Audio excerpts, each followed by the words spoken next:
लेकिन एक प्रोफेसर ऐसा है जो इस पूरी घटना का सूत्रधार बताया जा रहा है। ये प्रोफेसर कौन है और किस तरह से इसके पास राज छिपे हुए हैं, आपको मैं एक एक चीज बताने वाला हूं, क्योंकि अगर प्रोफेसर ने बोला तो फिर कई सारे राज सामने आ जाएंगे।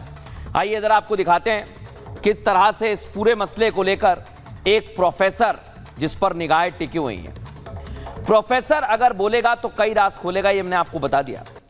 कहां से उसको पेपर मिला, ये सबसे बड़ा सवाल है। दूसरा सवाल, पेपर किसकी मदद से मिला, किसने उसकी मदद की, मुखिया के साथ किसको दिया और कौन लोग थे जिन्हें दिया गया, पेपर की कीमत कितनी वसूली गई, कितनी रखी गई, कितने कर्मचारी उसके साथ इस पूरे नेक्सस में शामिल थे, माफिया और कर्मचारियों के बीच की कड़ी क्या है, कौन है आखिर वो जो इनको जोड़ रहा है। और ये वो सवाल हैं जिनको लेकर अब सीबीआई और पुलिस पूरे मामले की जांच पड़ताल कर रही है। लेकिन अब मैं आपको बता रहा हूं पेपर कहां कैसे गया और किस मामले को लेकर, किस एग्जाम पर उसने असर डाला और अब उसमें क्या चल रहा है। दिखाइए जरा, ये आप देखिए, पेपर लीक हो गया और इसके बाद बड़ी दिक्कत आई। सबसे पहले हम बात करेंगे एनसीईटी की। क्या हुआ, 12 जून को ये पूरा एग्जाम, परीक्षा के 6 घंटे बाद एक्शन हुआ, सरकार का एक्शन, कानून बन गया है, अब पेपर लीक नहीं होगा। और लॉगिन में दिक्कत आई थी, ये वजह बताई गई। यूजी और एनईटी नेट के लिए 18 जून तारीख थी, 19 जून को रद्द कर दिया गया, तुरंत पता चला और एक्शन लिया गया। वजह क्या बताई गई, पेपर लीक हो गया है। सीएसआईआर नेट 25 जून तारीख, 21 जून को ही स्थगित कर दिया गया। क्या बताया गया कि ऐसे कारण जिनको बताया नहीं जा सकता, संदिग्ध स्थितियां थी, इसलिए फैसला लिया गया। अब नीट पीजी जो 23 जून को हुआ और परीक्षा से 11 घंटे पहले पेपर लीक की आशंका भर जारी हुई, यानी इस मसले को लेकर एक्शन लगातार लिया जा रहा है। और अब जो भी एक्शन होगा वो सीबीआई लेगी, क्योंकि सीबीआई अब पूरी तरह से इस मामले को लेकर जुट गई है। लेकिन अब उन पेपर लीक करने वालों की खैर नहीं है, उस नेक्सस को अब खुलासा करके दबाने का काम किया जाएगा। इस रिपोर्ट में देखिए।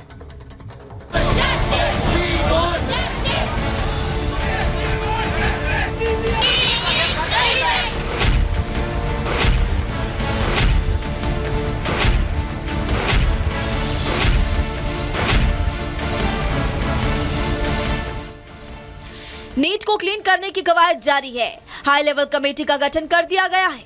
ईओयू ने अपनी रिपोर्ट शिक्षा मंत्रालय को सौंप दी है, लेकिन पेपर लीक की महामारी कहां से फैली है, इसका खुलासा नहीं हो सका है। नीट पेपर लीक की आंच बिहार, दिल्ली, यूपी, गुजरात, हरियाणा, झारखंड के बाद अब महाराष्ट्र तक जा पहुंची। बिहार और दिल्ली के इनपुट के आधार पर महाराष्ट्र पुलिस कई लोगों से पूछताछ कर रही है। बताया जा रहा है कि लातूर और सोलापुर में काम करने वाले 2 लोगों से पूछताछ की गई। इस बीच नीट में हुई धांधली और लीक की जांच सीबीआई को सौंप दी गई है और सीबीआई ने केस मिलते ही एक्शन मोड में काम शुरू कर दिया। इधर बिहार से लेकर झारखंड तक के नकल माफिया ईओयू के रडार पर है और बिहार ईओयू की टीम ने झारखंड के हजारीबाग में डेरा डाला हुआ है।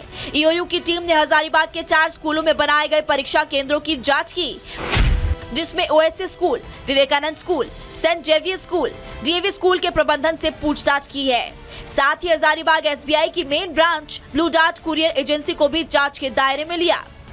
इसके पीछे की वजह है कि नीट के पेपर एसबीआई ब्रांच लाए गए, इसके बाद ट्रक के जरिए पेपरों को स्कूल भेजा गया था और जो लोग इस प्रक्रिया में शामिल थे उन लोगों की भूमिका पर भी सवाल उठ रहे हैं, क्योंकि पटना में जले हुए पेपर में जो बुकलेट नंबर मिला था वो हजारीबाग का ही था।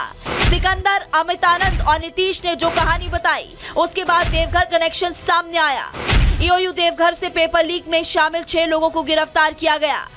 पकड़े गए आरोपियों में चिंटू भी शामिल है, जिसके फोन पर पेपर से पहले ही पेपर आ गया था। पकड़े गए सभी आरोपियों में एक कॉमन चीज है, वो है नालंदा। सभी आरोपी बिहार के नालंदा के रहने वाले हैं। पेपर लीक का मास्टरमाइंड माना जा रहा संजीव मुखिया खुद नालंदा का निवासी है, जिसकी तलाश के लिए ईओयू की टीम दिन रात किए हुए है।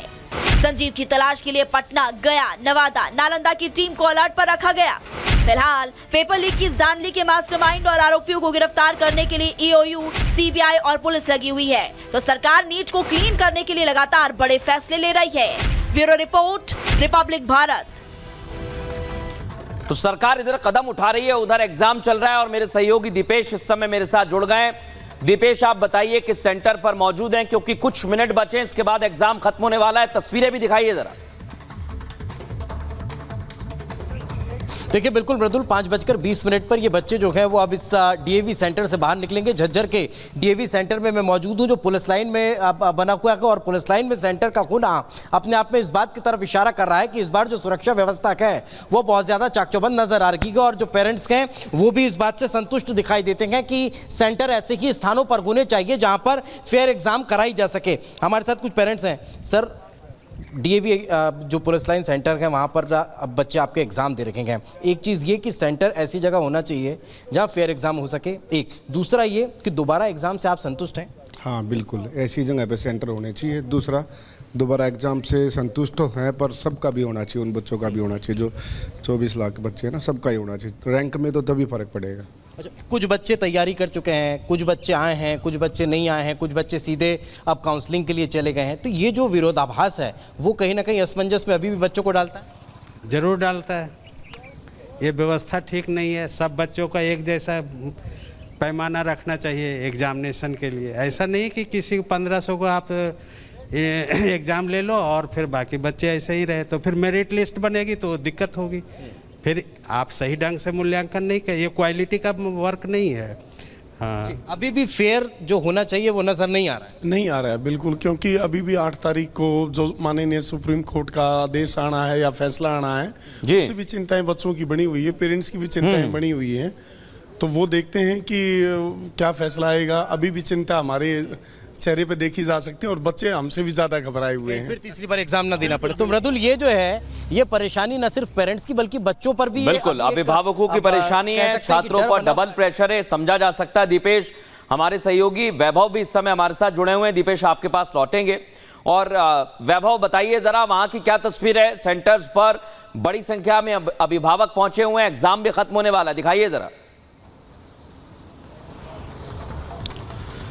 बिल्कुल मृदुल, हम इस वक्त झज्जर के केंद्रीय विद्यालय के ठीक बाहर मौजूद है, क्योंकि 5:20 के वो वक्त है जब बच्चों का एग्जाम जो है वो खत्म होगा और इसी दरवाजे से वो बाहर आएंगे। उनसे भी हम बातचीत करेंगे, लेकिन एक बार आप देखिएगा यहाँ पर अगर चारों तरफ आप मेरे विजय संतोष आपको दिखाएंगे, आपको सिर्फ और सिर्फ यहाँ पर अभिभावक जो है वो नजर आएंगे जो अपने बच्चों को यहाँ पर रिसीव करने के लिए पहुंचे हैं। आप सोचिए, इस तरह की 45 डिग्री से भी ज्यादा जो धूप का तापमान है, उस तापमान में तकरीबन 4 से 5 घंटे से परिवार वाले जो है वो इंतजार कर रहे हैं। मैम, दोबारा एग्जाम हो रहा है 1563 बच्चों का। सर, आपसे मैं बात करना चाहूंगा, दोबारा एग्जाम हो रहा है इन बच्चों का, कितना बेहतर मानते हैं इस पारदर्शिता को लेकर जो सवाल उठ रहे हैं उसके बीच? काफ़ी अच्छा लग रहा है। जो ये ग्रेस मार्क्स दिए गए थे वो गलत था। ग्रेस मार्क्स का कोई प्रोविज़न है ही नहीं, तो उनका दोबारा पेपर हो रहा है, बहुत अच्छा लग रहा है। वैसे मैं तो थोड़ा सा ये सजेस्ट करूँगा, अगर इस तरह की धांधलियाँ हुई हैं तो जिन बच्चों ने तैयारियाँ कर रखी हैं वो अच्छी बात है, वो दोबारा पेपर